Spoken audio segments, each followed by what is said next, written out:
Halo semuanya, nama saya Hari. Saya dari Tasikmalaya. Sekarang ini saya kesibukannya menjadi freelance photographer dan juga seseorang yang sedang berproses menjadi stand up comedian. Dalam artian ya pengangguran lah ya. Sebenarnya nggak hijrah sih. Kebetulan saya di Jakarta karena ada keperluan perawatan kanker yang saya punya. Jadi saya kanker lidah. Saya tahu ini dari bulan Oktober lalu. Dan semenjak dari situ perawatan harus bolak-balik ke rumah sakit, jadinya ya ngekos di sini di Jakarta gitu.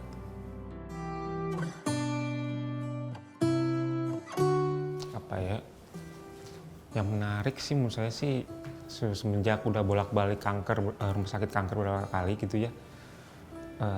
Yang saya tahu di rumah sakit adalah tempat dimana kalau saya kenal sama orang bukan pakai nama tapi pakai penyakit gitu. Jadi kenalannya kankernya di mana? Saya di lidah.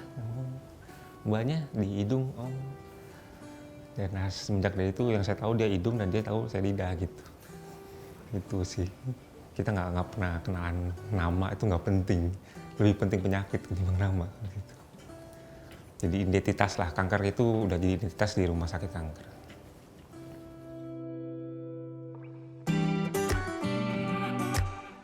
Jadi stand up comedian sih saya sebenarnya masih belum yakin untuk bilang saya sendiri stand up comedian karena belum dapat penghasilan juga. Tapi saya baru mulai ini dari bulan Januari tahun ini. Dan alasannya pun ya karena rasa penasaran aja. Saya penikmat stand up comedy dari tahun 2012. Dimana orang-orang kalau misalkan kerja sambil dengerin lagu, kalau saya dengerinnya stand up. Dan ya dari dulu udah sebagai penikmat udah ketika ada sesuatu yang menarik, kayaknya bisa jadi materi, tapi nggak pernah berani untuk bawain ke panggung gitu, nggak ada niatan untuk jadi open mic cobain gitu, nggak ada sama sekali. Tapi semenjak kena kanker, terus kerasa wah sepertinya saya tidak punya banyak waktu, jadi saya cobain deh gitu.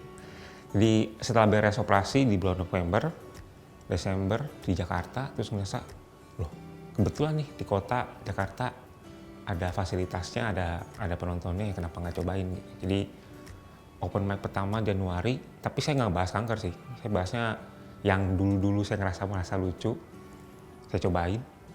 Dan responnya menyenangkan sih. Jadi ya rencana saya setiap titik ketawa yang saya udah siapin tuh ya orang-orang pada ketawa gitu. Kayaknya lumayan bisa gitu. Baru semenjak itu berani untuk nyobain ceritain tentang kanker gitu.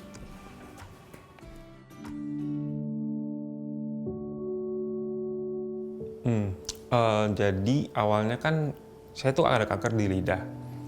Tapi itu sebenarnya awalnya tuh sariawannya tapi 2 tahun gitu, kayak 1,5 tahun 2 tahun lah, selama pandemi lah gitu. Jadi emang rada aneh gitu loh, kok ini sariawan gak sembuh-sembuh gitu. Apalagi besok sembuh, terus besoknya lagi paling besok sembuh, tahu-tahu udah 2 tahun aja. Alasan kenapa saya gak ke rumah sakit ya karena pertama pandemi, jadi dokter-dokter pun gak menerima pasien saat itu. Terus kedua ya sariawan, ntar juga sembuh gitu. Tapi waktu itu bulan September tahun 2021, kebetulan lagi ada keperluan di Bandung, terus pandemi, angka COVID juga udah mulai turun. Ya udah sekalian periksalah ke dokter bedah mulut. Begitu kasih lihat ke dokter cuma lihat bentar, terus ini sih kanker gitu. Terus kayak padahal selama ini saya kira sariawan, terus dia bilang kanker loh. Masa sih? Ya awal-awal saya nggak percaya sih, kayak aneh banget. Tapi saya sendiri pun ada perasaan lah kayak 2 tahun nggak sembuh-sembuh kayaknya ya bukan sesuatu yang normal nih. Bisa aja kanker, bisa tumor, itu udah ada pikiran. Tapi begitu diomongin sama dokternya langsung, kayak udah nggak ada chance lagi, nggak bisa ngedeny lagi gitu loh. Sedih ya. Tapi jujur secara dominan emosi yang saya alami saat itu ya lega gitu.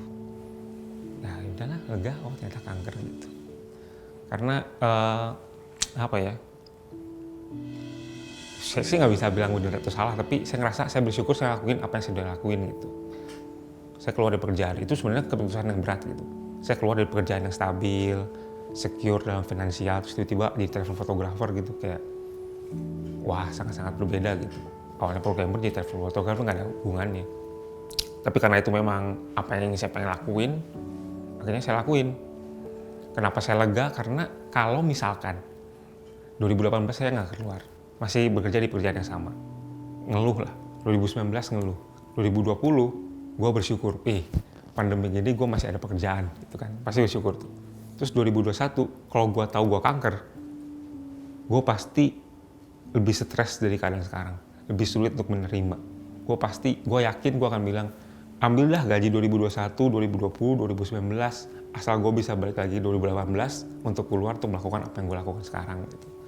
Karena ternyata ngapain gue ngerjain atau melakukan pekerjaan yang gue gak suka, toh pada akhirnya gue gak lama lagi gitu. Istilahnya kan gitu, kanker kayaknya waktunya udah gak lama lagi gitu. Jadi gue bersyukur, gue berterima kasih sama gue di 2018 udah cukup berani untuk mengambil keputusan untuk keluar dan melakukan apa yang gue lakukan sekarang.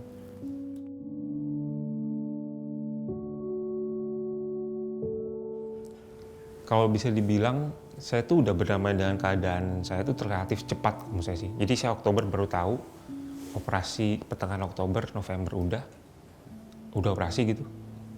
Kayaknya udah oke, saya siap untuk ceritanya. Karena pertama kali saya cerita itu bukan dalam stand up comedy, tapi saya dalam bentuk media foto series.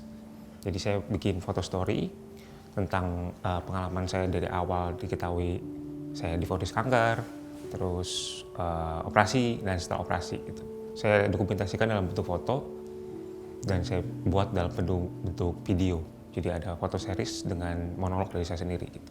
Dari sana pun saya sebenarnya sudah siap untuk ngasih tahu orang-orang kalau ya saya tuh kanker. Jadi dari sana pun dari bulan November itu udah siap. Jadi masalah stand up komedinya itu masalahnya lucu nggak nih gitu. Jadi baru mulai bulan Maret baru bisa ngomongin tentang kanker karena lagi nulis nyari lucunya. Karena foto series itu kayaknya media yang tepat untuk menceritakan hal-hal yang serius gitu. Kalau saya sendiri ngelihat ya apa yang saya alami di rumah sakit kanker itu nggak semuanya serius. Ada yang aneh juga, ada yang menurut saya kok kayak gini. Dan menurut saya itu saya mendapati itu menjadi suatu hal yang lucu gitu. Jadi saya pilih stand up comedy sebagai media untuk menceritakan sisi lain dari kanker yang saya alami gitu.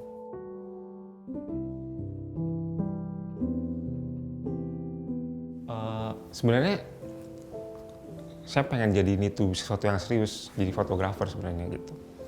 Jadi selama ini sebenarnya saya punya pekerjaan sebagai programmer, tapi saya memutuskan berhenti di tahun 2018 dan itu pun alasannya karena saya pengen jadi travel photographer. Saya suka foto dan saya juga suka travel. Tapi semenjak itu 2018 travel, 2019 travel, 2020 di rumah aja gitu. Dan ya stresnya gara-gara itu nggak bisa kemana-mana. Jadi foto di sana tuh sebenarnya salah satu bentuk eksplorasi saya tentang secara dasar saya tuh suka banget cerita. Gitu. Jadi kebetulan fotografi adalah media pertama yang saya pakai gitu untuk bercerita.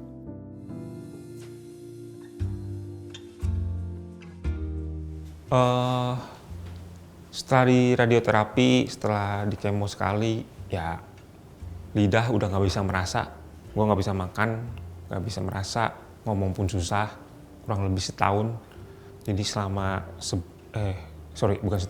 sebulan. Jadi selama sebulan itu nggak bisa makan, cuma minum susu doang.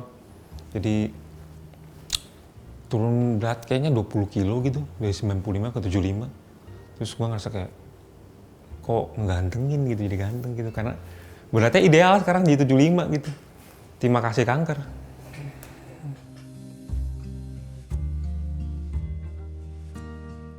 Jadi salah satu cerita yang saya buat yang judulnya Guarding Hope. Jadi sebenarnya setiap orang kan punya cara masing-masing untuk menunggu ya. Jadi permasalahan utama di kanker ini sebenarnya bukan hanya kanker per se, tapi yang bikin stres itu sebenarnya adalah menunggu gitu. Nunggu antrian untuk diambil darah, ketemu dokter tuh ngantri setiap saat gitu. Nah, saya tuh entah kenapa ada kebiasaan kalau misalnya ada bon atau ada tiket kereta atau apa, saya tuh suka digulung-gulung lah, apalah gitu. Itu saya tuh baru sadar loh kenapa digulung ya gitu. Kayaknya saya bakal mikir kemana-mana kalau saya mikirin ini tuh kayak wah ini kanker, terus saya udah bentar lagi atau apa segala macam. Tapi di saat yang sama saya juga belajar tentang origami. Saya lagi tertarik aja origami gitu. Terus secara nggak sadar ketika saya ngelipet gitu kayak bukan ngeblank ya, jadi benar-benar udah nggak mikirin apapun, ya udah setiap lipatan tuh buat gue tenang gitu, ya enak banget gitu. Karena kalau lipatan sekali salah, ya itu akan membekas kan, dan kalau misalkan nggak tenang ya pasti akan buruk hasilnya gitu. Jadi setiap kali saya nunggu ya udah saya lipet aja, sampai orang nanya, Mas ngapain di sini Mas? Nunggu antrian. Oh Mas ini sakit? Iya, saya bilang. Saking saya nggak kayak orang lagi salah tempat gitu. Saya di rumah sakit tuh kayak orang-orang nggak kayaknya sehat-sehat aja gitu. Karena mungkin secara sikap pun saya nggak menunjukkan wah bentar lagi kayaknya tidak ada di dunia ini gitu-gitu. Jadi origami sendiri menurut saya jadi salah satu perantara pelampiasan emosi lah. Menyenangkan sih origami, cobain deh.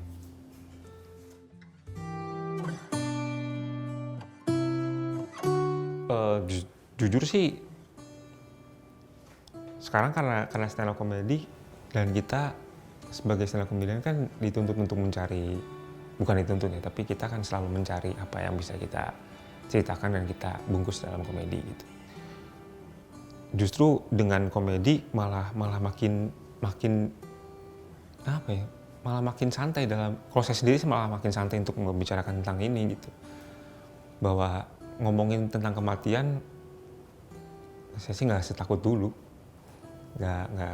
apalagi kalau misalkan membuat orang lain tertawa karena keadaan gua sih kayak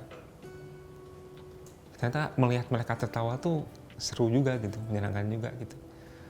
Daripada kasihan enggak, saya nggak perlu itu, saya perlunya ketawa kalian aja deh, tepuk tangan kalian aja deh, itu udah terapi buat gua gitu. Seru sih jadi stand up comedian.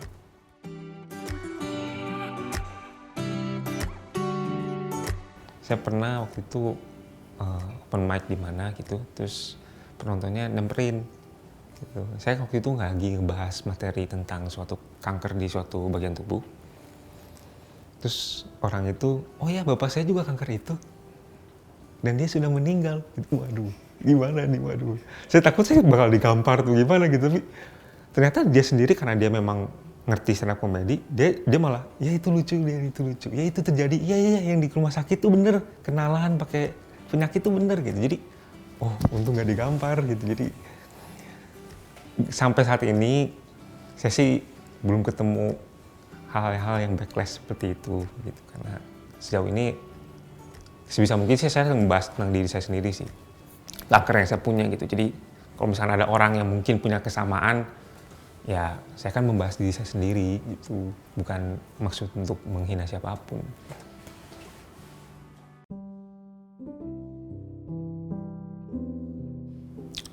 Sebenarnya saya tuh rada takut ya ngasih pesan ke orang kanker gitu, karena saya di sini bukan mewakili orang kanker.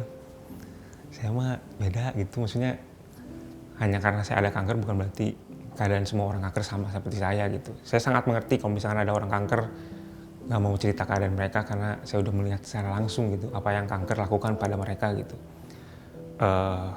Apa ya harapannya? Saya sih ngerasa, saya percaya lah pokoknya hidup itu perihal bagaimana kita merespon apa yang dunia berikan pada kita gitu. Bisa aja rezeki, bisa aja kanker gitu. Tapi cara kita merespon itu adalah hal yang penting gitu. Kalian bisa marah, kalian bisa sedih, kalian bisa nangis, itu cara kalian masing-masing gitu. Tapi kalau saya sendiri, ya saya memilih untuk menertawakannya aja. Gitu sih.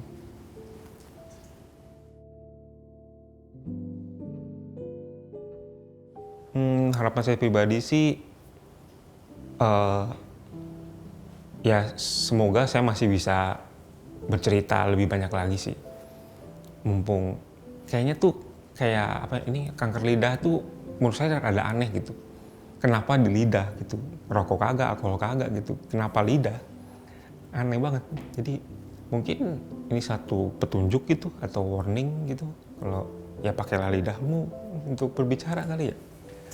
Ya udah, jadi kalau saya bisa berkarya dalam bercerita, baik itu dalam stand up komedi atau maupun dalam media lain, ya harapannya ya semoga bisa melakukannya gitu selagi sempat.